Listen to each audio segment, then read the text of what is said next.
Capitano, capocannoniere Federico Crepaldi, 2 gol anche oggi, però avete sofferto, avete sudato freddo. Sì, è un paio di partite che effettivamente stiamo rischiando forse un po' troppo in fase difensiva, forse tutto l'andamento dell'anno dopo 4 mesi di buone prestazioni, di vittorie,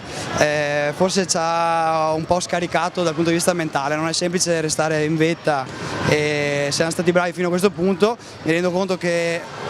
oltretutto c'è una squadra che ci sta inseguendo da sempre, da quando abbiamo iniziato il campionato, anzi ci sta inseguendo da quando l'abbiamo battuta qua in casa e quindi non ci concede mai un errore, l'errore l'abbiamo fatto la scorsa partita, ora abbiamo terminato i jolly. Cosa vi ha dato in più questo pubblico, ma soprattutto come avete fatto a portare tutta questa gente per una Serie D?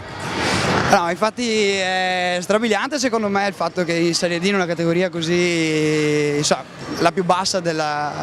specialità, ci sia tanta affluenza come questa sera. Infatti dobbiamo ringraziare tutte le famiglie che sono alla fine sono tante, sono famiglie dei nostri tesserati, alcuni sono simpatizzanti, però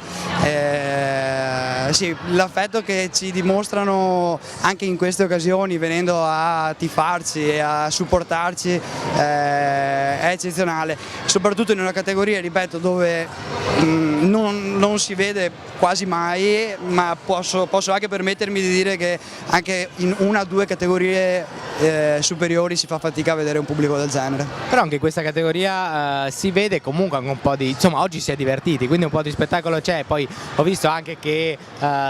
vi siete divertiti a provare qualche schema che vi è riuscito, insomma anche in campo volete anche dare un po' di spettacolo per il pubblico. Sì, il mister è un appassionato della tattica, un grande esperto e impronta il suo gioco sicuramente su quel fattore, sulla tattica, sulla strategia, sui movimenti, specialmente senza palla e quindi dove la concentrazione viene meno. E vediamo che effettivamente riescono e quando riescono c'è una soddisfazione maggiore rispetto all'individualismo e probabilmente anche il pubblico che ci vede lo riconosce che c'è un pensiero, insomma, in quello che facciamo. Cosa diciamo a questo pubblico? Diamo appuntamento per fra un mesetto, quando speriamo si possa riuscire a arrivare alle partite decisive per festeggiare un bel traguardo. Beh, io li inviterei a tutte le partite perché in casa con un sesto uomo che è il pubblico, un calore del genere, sicuramente ci dà una mano a superare qualsiasi ostacolo e l'abbiamo visto sia con l'Unicena che eravamo sotto 4-0, oggi vabbè, abbiamo rischiato però poi ci siamo rasserenati verso il finale. Io do appuntamento a tutti i venerdì che giochiamo in casa, tra un mesetto e mezzo se le cose vanno come devono andare ci sarà da togliersi qualche sensazione, qualche abbraccio anche importante.